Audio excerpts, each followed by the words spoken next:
Income tax, उसके बाद बोले उस इनकम टैक्स देने के बाद जो धन बचा उस धन से आप अपनी सुविधा के लिए एक गाड़ी खरीदने जाओ, बोले तो वहाँ टैक्स दो। फिर उस गाड़ी को हम सड़क पर लाएंगे तो रोड का टैक्स दो। उसके बाद उसको चलाने के लिए पेट्रोल डीजल डलाएंगे तो उसमें टैक्स दो।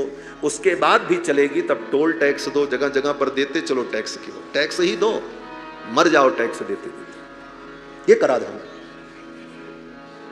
इसी बात का संकेत वेदव्यास जी कर रहे हैं। मैं किसी की निंदा नहीं कर रहा हूं। सुखदेव भगवान कहते हैं, वेदव्यास भगवान कहते हैं, अथासो युग संध्यायाम, जब ये कलयुग समाप्ति की ओर होगा, 10 प्रायसु राजसु, जितने राजा होंगे डकैत हो जाएंगे, चोर हो जाएंगे, प्रजा को केवल लूटने वाले हो जाएंगे। उस समय कोई प्रजा का रक्षक नहीं होगा, रक्षक ही भक्षक बन जाएगा। तब सर्वेश्वर भगवान को आना पड़ेगा। और कहां आएंगे?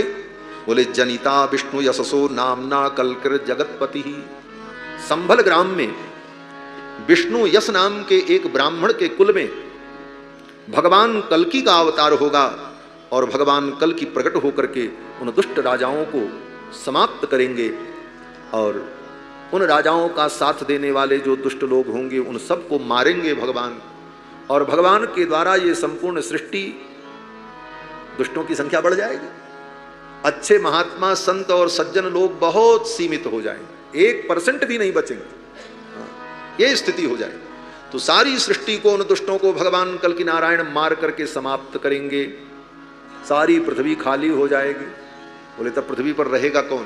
बोले तब भगवान उत्तराखंड आएंगे और यहाँ उत्तराखंड में कलापक नाम का एक ग्राम है, कलापक ग्राम, जहां पर मनुष्य की गति नहीं है, हिमालय में, जहां पर इधर यहां से 55 किलोमीटर बताते, कलापक ग्राम, वहां पर कोई मनुष्य नहीं जा सकता, वहां मनुष्य की गति नहीं है, वहां देवता निवास करते हैं। उस कलापक ग्राम में ब्राह्मण, क्षत्रिय, वैश्य, शूद्र, चारों वर्ण के लोगों को भगवान ने सुरक्षित रखा है बीज के रूप में।